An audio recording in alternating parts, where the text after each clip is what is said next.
ताम्र पाषाण काल के अंतर्गत भारत में जगह जगह पर उत्खनन हुए, जिसमें से हमें 3 संस्कृतियां प्राप्त होती है भिन्न भिन्न, जिसमें से हमने आहार संस्कृति को देखा। अब हम देखते हैं मालवा संस्कृति को। मालवा संस्कृति के तहत सबसे पहले उत्खनन नर्मदा घाटी क्षेत्र के अंतर्गत आने वाले खरगोन जिले के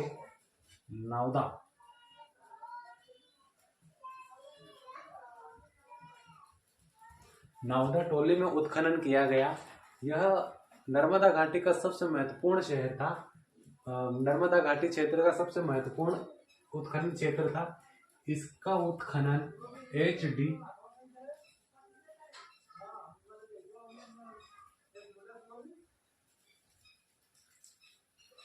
डी सांखलिया के नेतृत्व में करवाया गया।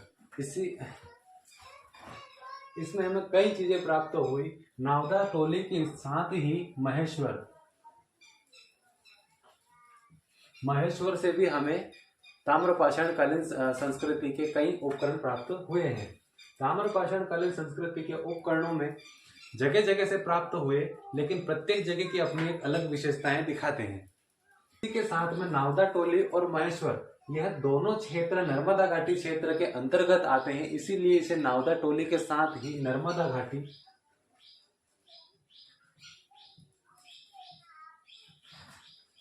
इसे नर्मदा घाटी की सभ्यता, नर्मदा घाटी की संस्कृति भी कहा जा सकता है। इसी के साथ में सन 1964 में वी.एस. वाकणकर के नेतृत्व में कायथा में उत्खनन करवाया गया। कायथा एक महत्वपूर्ण क्षेत्र के रूप में सामने आया। कायथा में उपखनन करवाया गया, जो कि 1965 से 67 के मध्य उत्खनन करवाया गया। कायथा उज्जैन जिले में एक स्थान है, जो कि काली सिंध, एक छोटी काली सिंध करके नदी है, उसके तट पर स्थित है। इसे स्थानीय नदी में काली सिंध और काली सिंधु भी कहा जाता है। कायथा उज्जैन से 25 किलोमीटर पूर्व ये उज्जैन है।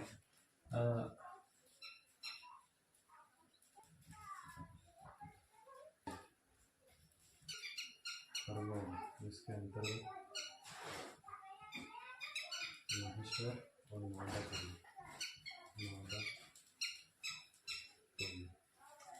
ताम्रपाषाण कालीन मालवा संस्कृति के अंतर्गत अन्य शहरों को भी शामिल किया जाता है। इसमें उज्जैन, कायथा यहाँ और महेश्वर, जो कि महेश्वर और नावदा टोली खरगोन जिले में स्थित है। वहीं सागर जिसे प्राचीन काल में एरन कहा जाता था, एरन, यहाँ से भी हमें कई क्षेत्र प्राप्त हुए। उज्जैन के पास में एक और क्षेत्र है नागदा से भी हमें ताम्रपाषाण कालीन संस्कृति के कई उपकरण प्राप्त हुए हैं। कायथा उज्जैन से 25 किलोमीटर पूर्व में स्थित है। इस क्षेत्र से हमें ताम्रपाषाण कालीन कई चीजें प्राप्त हुई, जो कि सिंधु घाटी सभ्यता के उत्तरार्ध और पूर्वार्ध की चीजें भी हमें यहाँ से प्राप्त हुई। जब 1965 और 67 में वी.एस. वाकणकर के द्वारा कायथा में उत्खनन करवाया गया, तो इसका विस्तृत क्षेत्र बाहर आया और उसमें हमें कम से कम 40 स्थानों की खोज करवाई गई। 40 स्थानों की खोज की गई, महत्वपूर्ण स्थानों की खोज की गई, जिसमें बहुत सारे क्षेत्रों को शामिल किया जाता है। वहीं हमें कायथा से एक मनके के अंदर एक घड़े जैसा पात्र होता है, घड़े के अंदर से 2 कुल्हाड़ियां प्राप्त हुई। वो कुल्हाड़ियां तांबे की थी। इससे यह कुल्हाड़ियां प्राप्त हुई। ये कुल्हाड़ियां सिंधु घाटी सभ्यता से भी ऐसी ही प्राप्त हुई थी। के अंदर देखें तो कायथा से हमें 3 प्रकार की मृदभांड संस्कृतियां प्राप्त होती है। इनकी अलग अलग अपनी अपनी विशेषताएं हैं। वहीं इसमें काले मृदभांड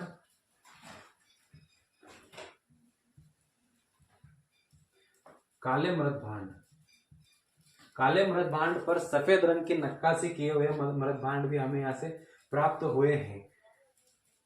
यहाँ कायथा में मकान जो होते थे, मकानों को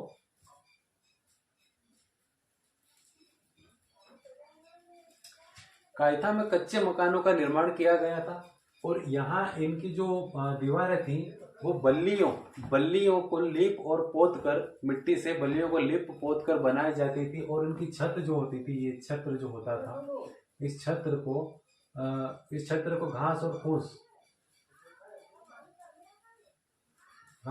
फूस से बनाया जाता था। घास और आधार में यहाँ पर मिट्टी और पत्थरों का उपयोग किया जाता था। कायथा से जो उपकरण प्राप्त हुए हैं, वैसे ही उपकरणों की साम्यता रखने के लिए ये उपकरण नावदा टोली से भी प्राप्त हुए हैं।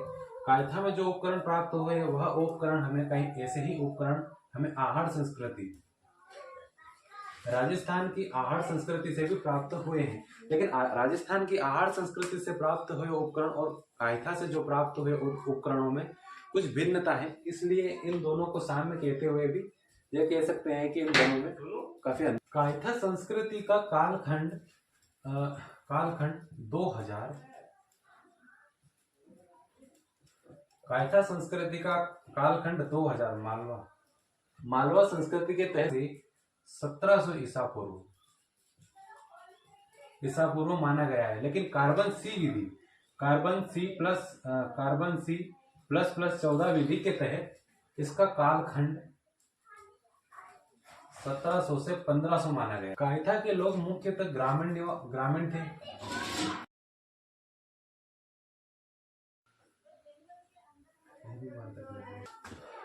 कायथा से कई मृत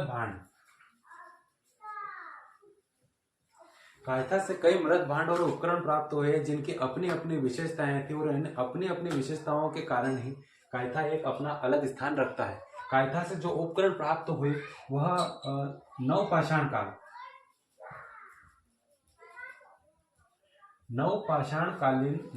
काल के जो बाद के उपकरण थे, वैसे ही उपकरण कायथा से प्राप्त हुए हैं। कायथा से उपकरण प्राप्त हुए हैं, इसमें 28 चूड़ियां और कई मनके प्राप्त हुए हैं। यहाँ से खाने पीने के दैनिक उपयोग के साजो सामान और काफी ऐसी चीजें प्राप्त हुई है जो अन्य जगहों से प्राप्त नहीं हुई है। इसीलिए कायथा अपनी विशिष्टता रखता है।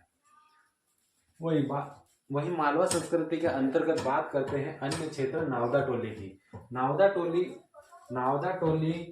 नावदा टोली में भी जो उपकरण प्राप्त हुए हैं, वे कहीं न कहीं कायथा में प्राप्त उपकरणों से साम्यता रखते हैं। लेकिन नावदा टोली से कुछ अन्य उपकरण भी प्राप्त हुए हैं, जो कि इस बात का परिचायक होते हैं कि कायथा के अलावा भी नावदा टोली में अन्य विशेषता के लोग रहते थे, जिन पर दक्षिण भारत की पाषाण संस्कृति का प्रभाव भी देखा जा सकता है। वहीं मालवा के अंतर्गत ताम्र पाषाण कालीन संस्कृति के स्थल नावदा टोली की बात करें तो नावदा टोली में जब HD सांकलिया के नेतृत्व में उत्खनन करवाया गया तो सबसे पहला शहर था नावदा टोली महेश्वर।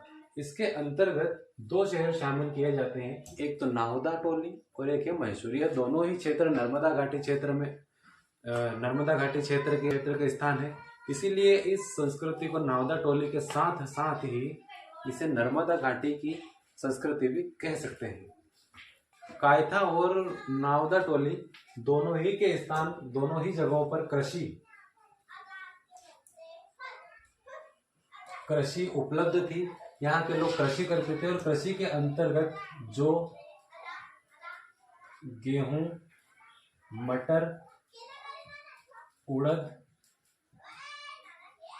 मूंग आदि फसलों का उत्पादन करते थे। इसी के साथ में ये लोग पशुपालन का कार्य भी करते थे। यह लोग मुख्य रूप से शाकाहारी और मांसाहारी थे, क्योंकि उत्खनन के दौरान कई प्रकार के जानवरों के अस्थिपंजर प्राप्त हुए हैं। इसमें ये लोग कछुआ और